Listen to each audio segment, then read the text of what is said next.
A code red for humanity. Tonight, we begin with the wake-up call from the United Nations on what they call the unequivocal impact humans are having on our planet. Their once-in-a-decade climate report is out today, and with it comes a warning about what could happen if humans do not aggressively change. It's the world's most expansive report yet into climate change, and there's no sugarcoating it. The UN report says at this point, we are not able to stop global warming for at least 30 years. Essentially, a hotter future is already locked in, a future where extreme weather events like devastating fires, historic flooding, and extreme heat are all more common. The report's authors are essentially sending the world's leaders a final wake-up call: curb emissions and dramatically reduce consumption, or face a world that is fundamentally different. Around the world, fire crews are battling fires tonight on a nearly unprecedented scale. If seeing is believing, many are getting a first-hand look at a worst-case scenario for the future. But the report concludes there is still time to change. Our Maggie Rulli reports from Greece. Code red for humanity. A dire warning tonight from the United Nations about our planet's future. Scenes more reminiscent of horror movies now playing out right before our eyes. Very problem. My island is on fire. This is Greece in 2021. Turkey, California, China, Germany. A brand new once-in-a-decade report from the UN is incredibly clear. We are altering our planet. The report detailing how climate change is making extreme weather worse in every region of the globe. Hotter heat waves, heavier rain, more extreme droughts, raging infernos.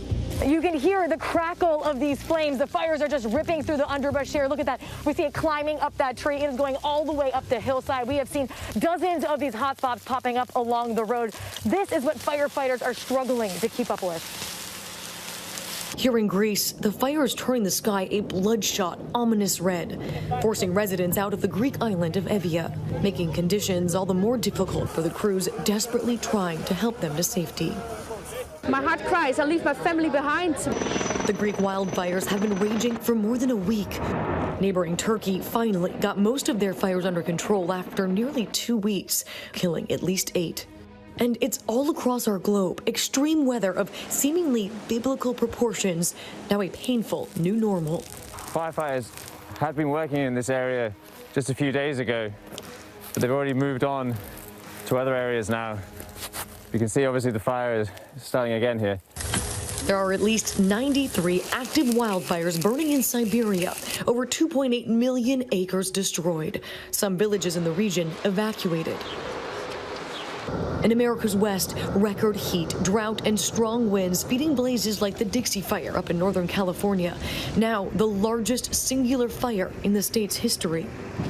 It's a leveled ghost town out here. The surrounding areas still threatened. The air difficult to breathe because of the multiple hazards officials say could be weeks. Families are allowed to return. The 8 largest fires in California have all occurred in the past 4 years. Unprecedented 116-degree heat in the Pacific Northwest and all-time record highs in Canada, causing hundreds of deaths earlier this summer. And if it's not record heat and fires, it's flooding. Yet again, Venice's iconic St. Mark's Square covered in water. The Pacific Northwest is due for a major earthquake. These really dramatic events have happened in our past, and they will happen again. Tony Johnson is chairman of the Chinook Indian Nation, one of the indigenous communities already preparing for the next big one. You know, we spend a lot of time worrying about what's that going to look like. It's a really grave concern for us. We really need to be prepared for that eventuality, because it's not a matter of if, it's just a matter of when.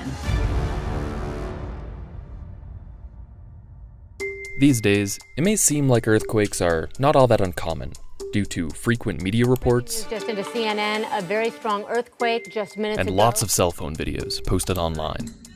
But it's actually been centuries since the contiguous US last experienced a truly big one, an earthquake with a magnitude greater than 8. The last one on record was the earthquake of 1700, with an estimated magnitude of 9. So, what caused this earthquake?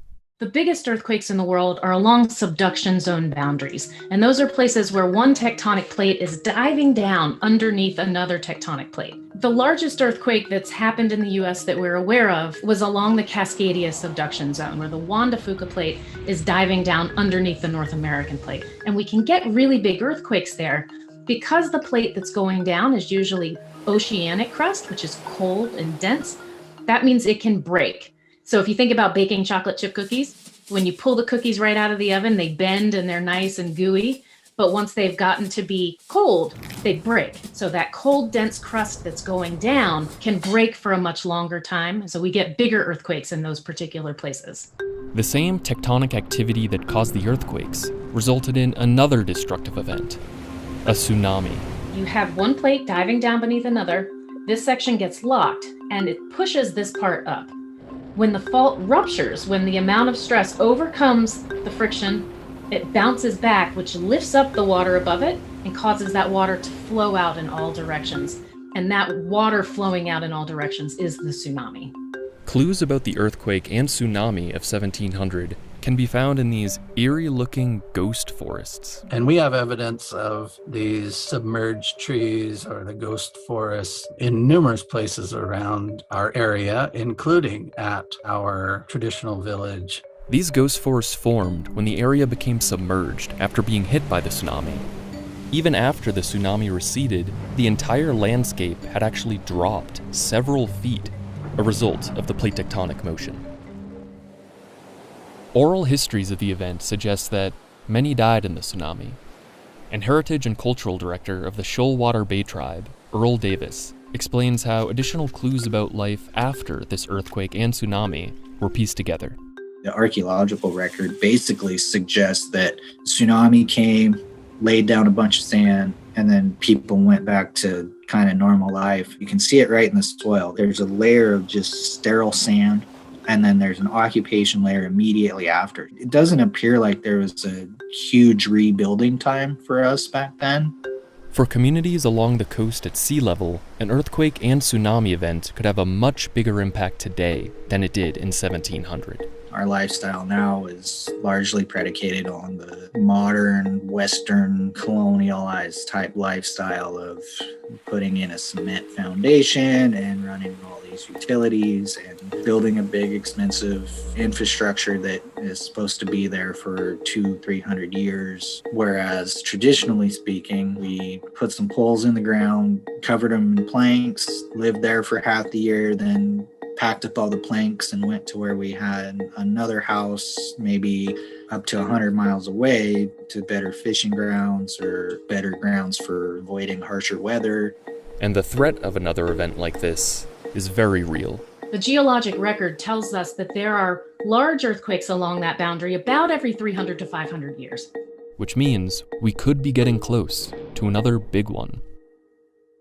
The Shoalwater Bay Tribe applied for and received federal funding to construct a tsunami evacuation tower on their reservation, a structure that could protect the most vulnerable populations by providing quick access to higher ground. The driving force behind the tsunami tower is giving a place down there a fighting chance of getting up above that wave. When completed, the tsunami tower will be only the second in the country. However, other indigenous communities that the US government has failed to recognize don't have access to the same federal resources, like the Chinook Indian Nation that Tony Johnson's a member of. We have the great benefit of continuing to reside on our Aboriginal lands, and we have the horrible reality of not being truly federally recognized as an Indian community. And with that federal recognition comes so much of the support that we need. You know, we have a goal, or at least an initial thought, of building 2 tsunami evacuation towers, but don't have access to the resources that our federally recognized neighbors have. I don't think it is very likely that anybody will leave the village after a 9-point earthquake. There's a bridge to the landform that most folks live on, and I can't imagine that bridge surviving that earthquake. So it really will be that folks on the island itself are going to either be high enough or not.